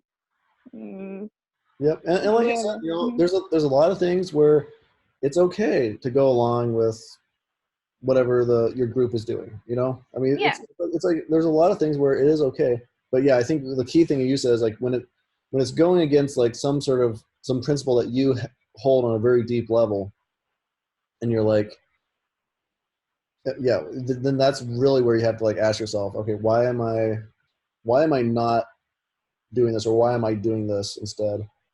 But yeah, I mean, I think it's basically doing the challenge. I mean, it was like I'm a completely different person like after it, like literally. I mean, like I like comparing it to working out, you know, like, but that's, it's Yeah. literally like when you go, if you work out for 30 days, you're going to be physically a different person. Like you're going to be stronger, you're going to be healthier. And that's what I feel like what happened with the 30-day challenge is like, by the end of it, my comfort zone is like, it was originally here and now it's like here. Mm. And it's really, I mean, yeah, like, I mean, it just gives me so much hope just realizing how many other lies am I still believing? Yeah. How many other lies for like things that I feel like, oh man, I wish I could do that. And oh, maybe someday I'll get that or do that or have that experience. Mm. Like, what if those excuses are just lies or just excuses? Like, what if those reasons are excuses? Right. I mean, isn't that Yeah. kind of a scary For sure. thought? Like, I don't know if you have any like No. big goal or some dream that you have where it's like, wait a second, what if it actually was easy? For Mm. example, like you talked about like test driving, you know, the Tesla.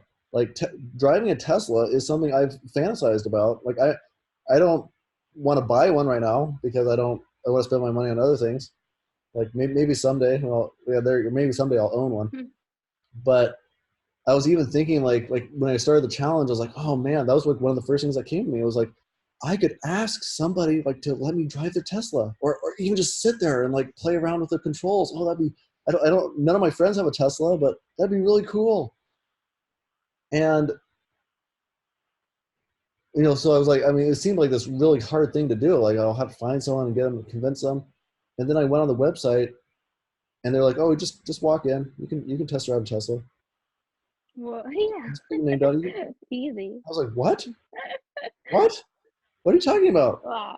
I mean, I never like it's not funny. Like I never even it's embarrassing. Like I never even thought that was a possibility Yeah. that they would just let me walk in, like being totally upfront. Like, you know, I'm not going to buy this. Like, I mean, I wasn't like, and they were okay with that.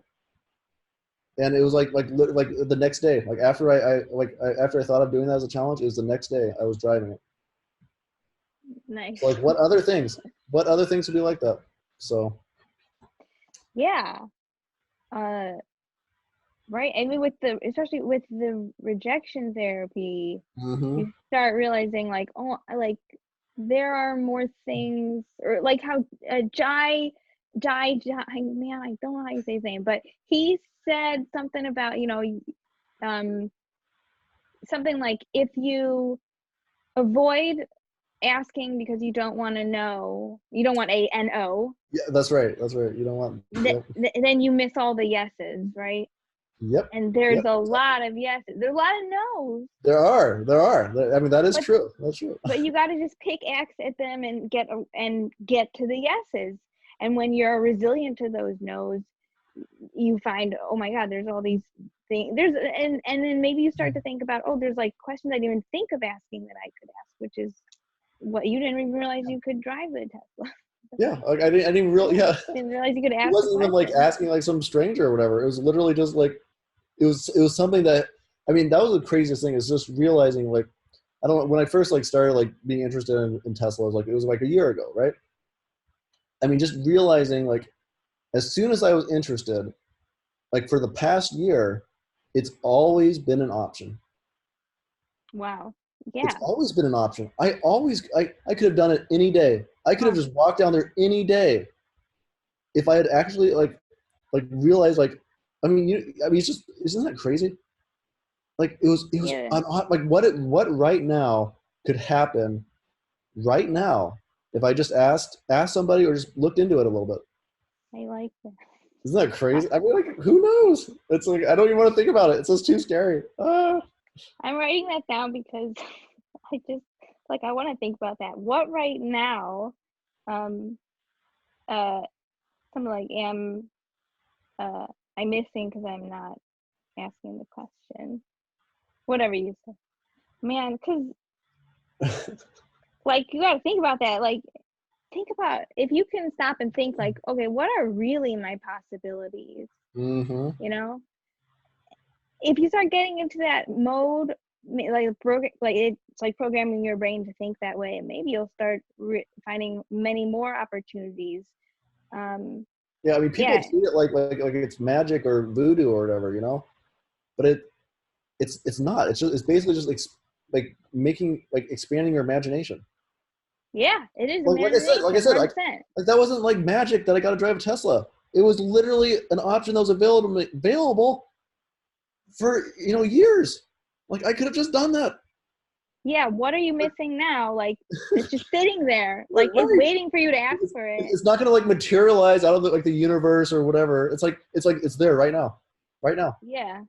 And you just don't have like the imagination, or you don't have you haven't pursued it, or I mean, yeah, I don't know. Or you have too many excuses blocking you from even getting there.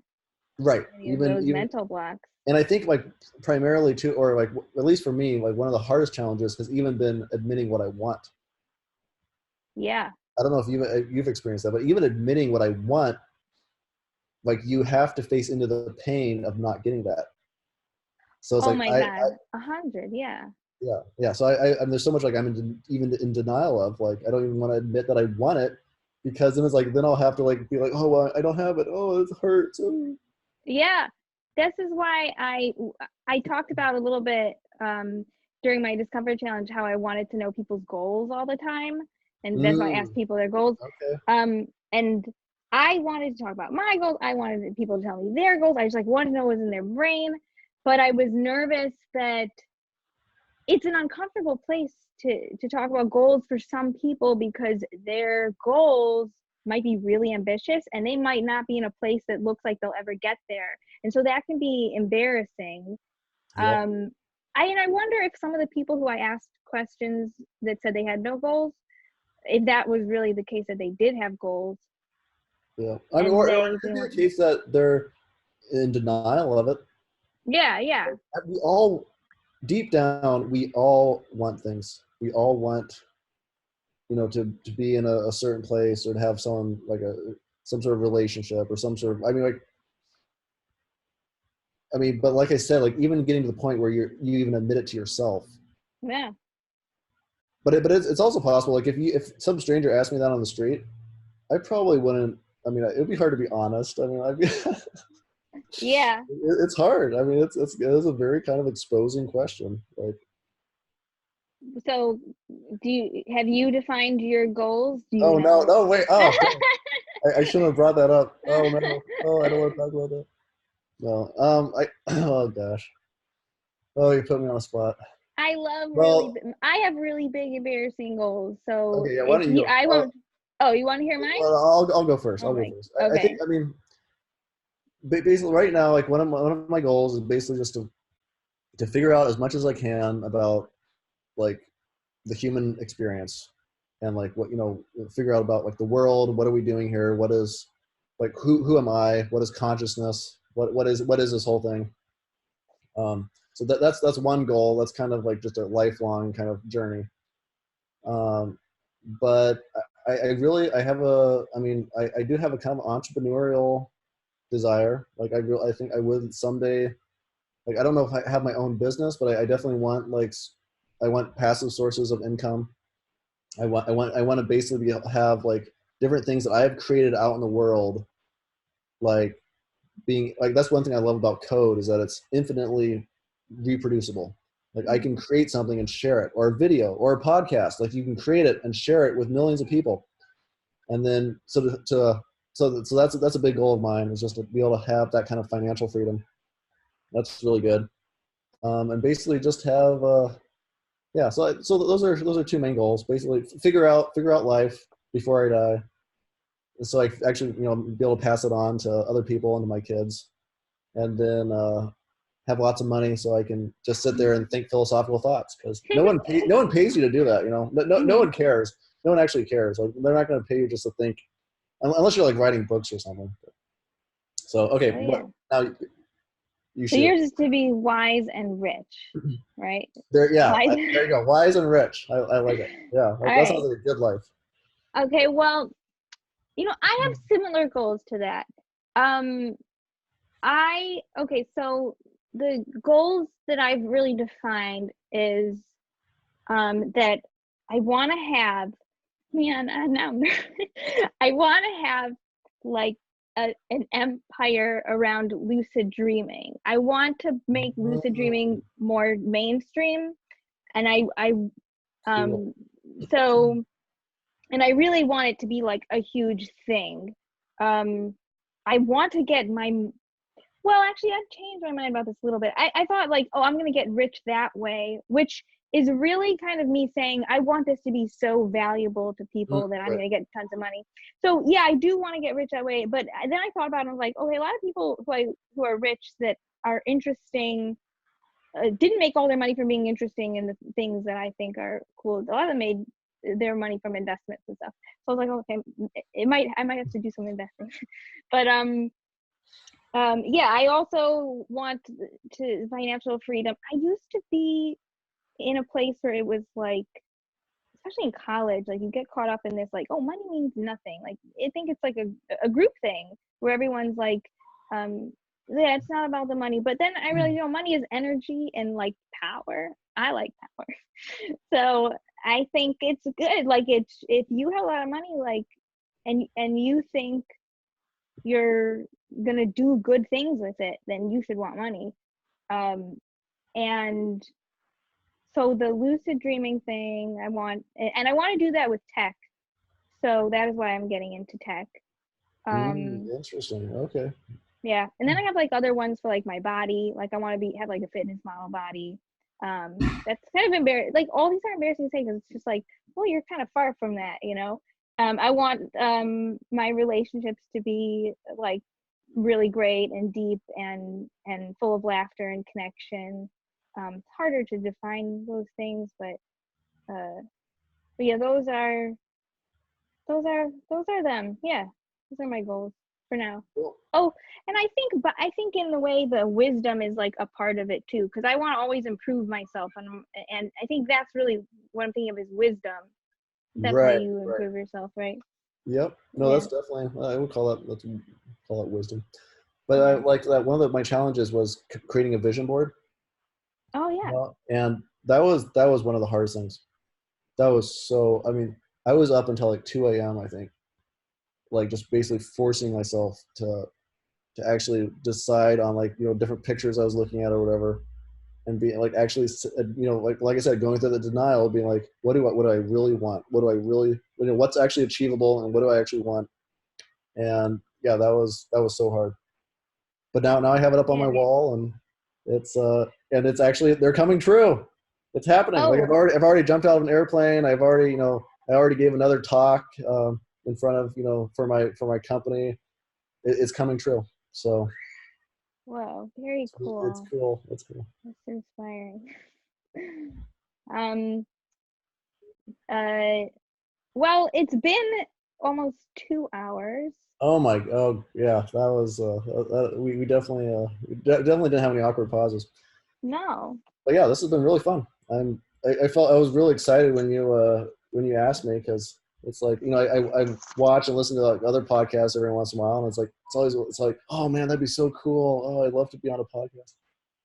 Oh So yeah. this is another dream come true. This is awesome. I'm glad. I'm glad I could help you with the dream. This is my discomfort for today. Oh, are you still doing any like intermittent discomforts, or has it I changed? I am like I said, like I'm totally sold on how effective and helpful it is. So yeah, I mean, so yesterday I was at a conference and I was asking questions, getting the mic, asking questions. Um, I was I was stuck in traffic last night, and I turned the radio up and I started like singing and jamming out, and everyone was staring at me. Nice. So, but that's the thing. It was fun. Like it was something fun that normally I would stop myself from doing because I don't want to look weird. Right? I Oh actually had fun. man. I had more fun in traffic than any of those other people. Yeah. So yes, Yeah, I the am. I freedom. totally encourage it. Anyone listening, go for it. Do it, even if it's just like one time. Just go do something crazy. Yeah, it doesn't need to be every single day. That just helps you. that really helps you do it, stick to It it. Oh, it's does. the It is consistency. really helpful. Yep. Yeah. So, oh, here, I wanted to read. I was, when I went into this, I was like, oh, I was nervous. I was going to mess a bunch of things up. And I was like, of course I'm going to mess things up. Like, it's my first time doing it. So I made a to-do list of things to mess up. I wanted to see which ones I got. Oh, So I have mess up introduction. I didn't do an introduction. that's So I right. messed, Yeah, so I that's a messed total that one up. failure. You totally failed at that. Okay, get nervous. I did get nervous at parts, so I'm gonna check that off. Get self-conscious. I did get self-conscious at parts. Awkward pause.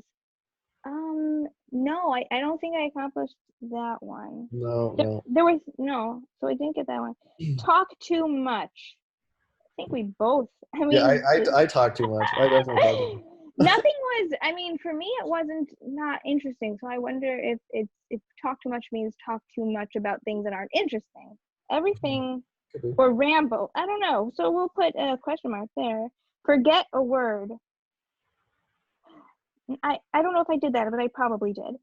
Overuse the word stuff, things like blah blah blah and Did I do that? Well, we'll probably have to. You'll have to re-listen Let's to it. review that. Stay I do too that all the time. And then I have stay too long on subjects. I think we did that, but I don't know if it was bad. And lose focus and stop listening.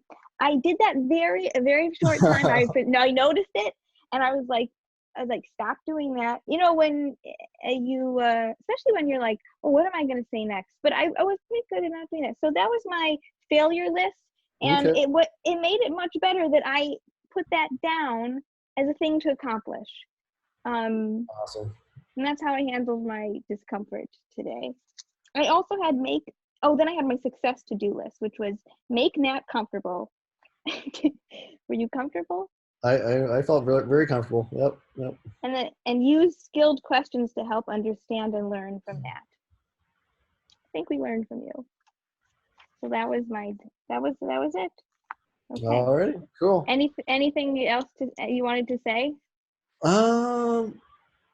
Not that I can think of. Just I hope you keep continuing all your cool. Well, I think what's really cool about what you're doing with all your streaks and different things is that you're sharing it with the world. Yeah. I think that's something that's really really neat, and I admire that you're doing. Is that you're not just doing it for your own self improvement, you're actually sharing it with others and letting people participate with you. So I think that's really cool, and I would encourage everyone just to do that. I mean, as much as possible, just to learn publicly and to not be afraid of looking silly, because you never know who it's going to help. So Yeah. I really like when I see someone that I look up to, like, not really fail, but like make a mistake and see how they handle it. And so that's what I'm trying to do, like trying to get over my ego and put out even like the discomfort challenges. I don't want to talk about the insecurities. I don't want to talk about, because I think it will help other people be like, okay, that's something that's okay to not just have, but think about, and the certain insecurities and how to fix them. You yep. know, if we don't acknowledge that they exist, we can't fix them. So Yeah, and I guess the yeah, last thing I would say was, like, I think it was a tweet I saw, but basically, like, in our modern world, like, where technology is going like crazy, no one knows what's going to happen, in 10 years. Like, there are no experts anymore, and like the people that are going to be successful are the ones that are like the continuous learners and the ones who are doing it publicly, like you're doing, like you're doing it, like you are right, you're on track as far as I can tell. So. yeah. Are you in any way sharing your process Not as somewhere? much as I should. No, Okay. I just tell other people to do it. I mean, Well, that's the I first do, step. That's the first step. that's right. I mean, doing like the videos and stuff for the 30-day challenge, that was a huge thing for me. That was really good. In terms of like for my like coding and stuff, I guess I I share things on like LinkedIn, a little bit on Twitter. Like I said, I'm a huge believer in just the power of social media, the power of the internet, basically, like I said, to share your knowledge and receive input and help from other people. and there's no reason not to. Like, there's no reason. I mean, like I said, like the people that are going to end up being like more and more successful, I think, are the ones who are able to just be out there in front of tens of thousands and hundreds of thousands of people. Yeah. I mean, isn't that what you're saying too? I mean, it seems that way. I mean, it really does. Yeah. It's also dangerous because you can say one stupid thing and it's all over. Right. And I think that's where getting good quality followers who are forgiving. Yeah, and that's important. one reason I stopped like the script thing. Like that was fun for a while, and then I was like, well, like, yeah, I totally agree. Like, Yeah, I used to do similar things though, and yeah, then I regretted it later. much, Well, yeah. yeah, to some So, extent, I regretted it later. It is helpful to make it look good. On my Instagram, I did a lot of like hacky things. oh, Not I so much. see. Yeah, that was when I first started, and I realized that when I went back on, and started doing discomfort challenges, it was almost like not so great that I had all these followers that like didn't really connect with Because me. that wasn't the audience you really wanted, Yeah, right? yeah, Where it's like I think that's what you share is like you felt like you had to keep up yeah, everything you had to from keep the up your whole like aesthetic and everything, and yeah. Then I stopped posting that, yeah, in that style, and and that's where started. like one thing I've learned, like, yeah, in terms of like sharing, like being authentic is like key. Yeah, Like, because then you don't have anything to like keep up. yeah, it's If you're just being yourself, and if that's why people are actually following you, then it's like that's the best. That's the best. yeah, yeah. That's So what I'm starting to realize too. In right. general, it's a good. I learned this from my discomforts. Is like honesty is the best policy. Being Yep. genuine is the best Yep. policy. It gets you in a lot less predicaments later. Yep. That's definitely true. Yeah. Oh my Well, God, this was this has been fun. great. This I'm time. glad we did this. This is great. Yeah, I'm glad this turned out really well. And I will be blogging about this tomorrow, or it will be Okay. up on the blog tomorrow. Okay. But I don't know when I will get this out. But this was so cool. This was like I'm probably gonna stop recording at this point, but this was like uh how well, are you, it's still recording. It's still how are recording, you but I'm supposed to probably gonna stop? cut How it are you out. supposed to stop a podcast? I don't. How do they usually stop? And thank you for listening. This has been the I don't have a name. I don't have a name for the podcast. This has Awesome. been the working title Dashiell Bark-Huss podcast with our guest Nat Sharpe today, and oh my God, there were so many things I wanted to talk to you about. But like, this thing, I now understand how they can go on the Joe Rogan show for hours and hours. Exactly. Exactly. Yep. Yep. It's pretty cool. So, alrighty. Well, Yeah. thanks for having me on, and good luck with your next challenges. Good luck with everything with you, and good luck on getting wise and rich. Thank You you. can do I'm it. doing my best. So, All alrighty. right. I'm sure we'll talk again in the future. All right. Yeah. Okay. Yeah. Bye. Bye bye.